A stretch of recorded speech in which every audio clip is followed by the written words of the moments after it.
শুভ সকাল বন্ধুরা, আশা করছি তোমরা সবাই ভালো আছো। আমিও খুব ভালো আছি। তো চলো এইভাবে দিনটাকে স্টার্ট করি। তো এই দেখো, সকাল সকাল বাজারে বেরিয়ে পড়েছি মাংস নেওয়ার জন্য। আর মাংস নিয়ে কি দেখলাম দেখো তোমরা।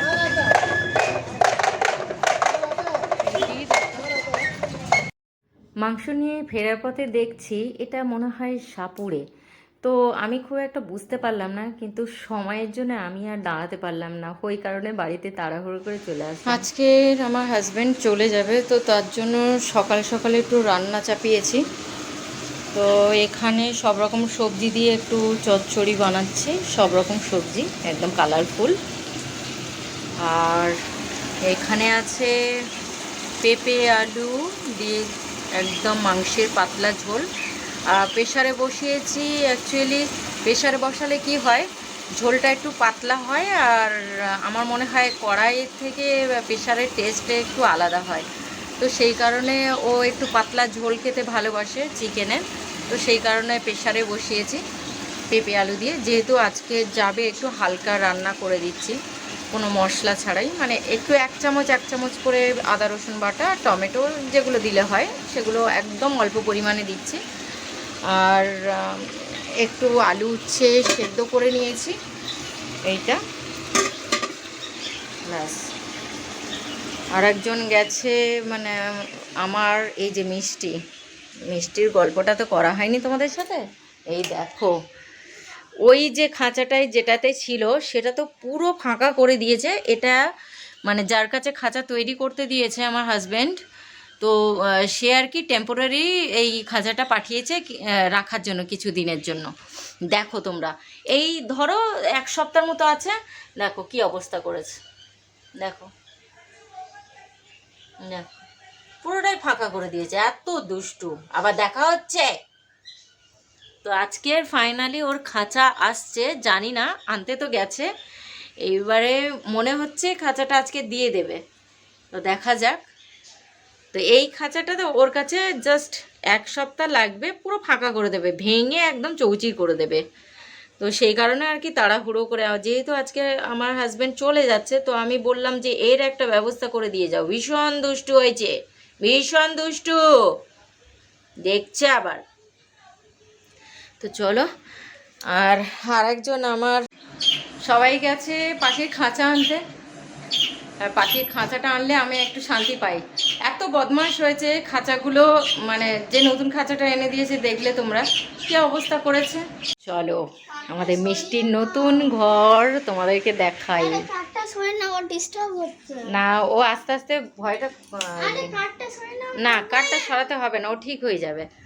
এই যে নতুন ঘর আমাদের মিষ্টির, ভয়ের চোটে কি করছে দেখো, কাঠটা দিয়েছি বলে ভেতরে। ও ঠিক হয়ে যাবে। ওলে বাবা, কিরে কুচি, একটা নতুন ঘর, ওরে বাবা বাবা, এইবারে কামড়াবে। দাদা বদমাইশি করছে, কি গো শুশুড়ি দিচ্ছে? হুম, কি করছে, কি করছে দাদা?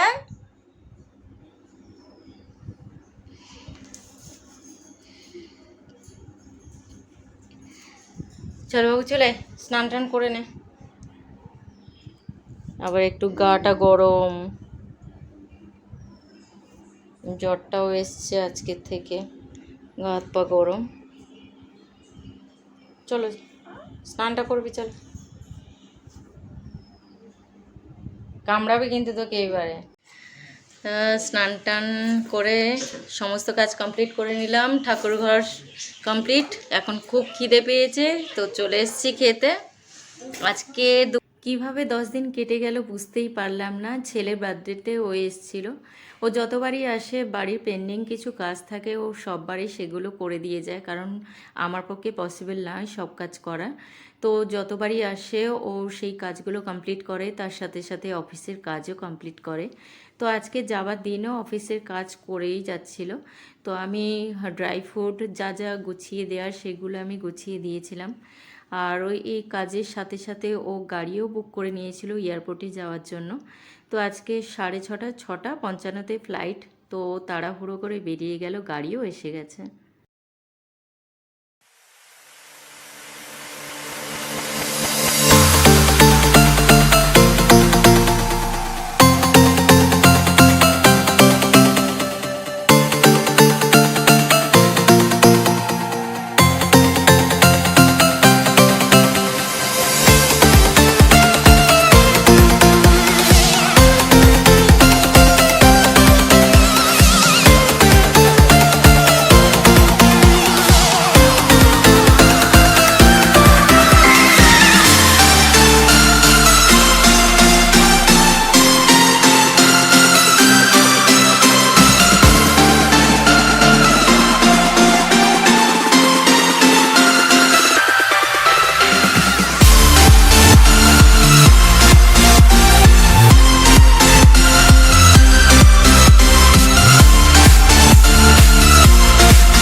হাজব্যান্ড চলে যাওয়ার পরে সন্ধ্যেবেলা আমাকে একটু দোকানে যেতে হয়েছিল, ওষুধ দোকানে।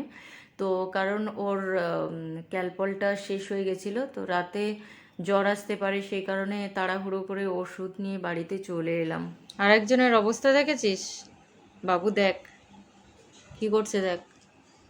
হ্যাঁ, ওকে ইচ্ছা করে এই কাঠের যে লাঠিটা দেয়া হয়েছে খাঁচার মধ্যে, ইচ্ছা করেই দিয়েছি, কারণ এই খাঁচাটা আজকে নিয়ে এসছে ওর জন্য, আজকেরই এইগুলো ভাঙার চেষ্টা করছে,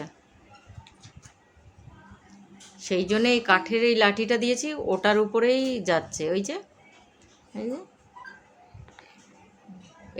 এটার উপরে যত খুশি তুই যুদ্ধ কর।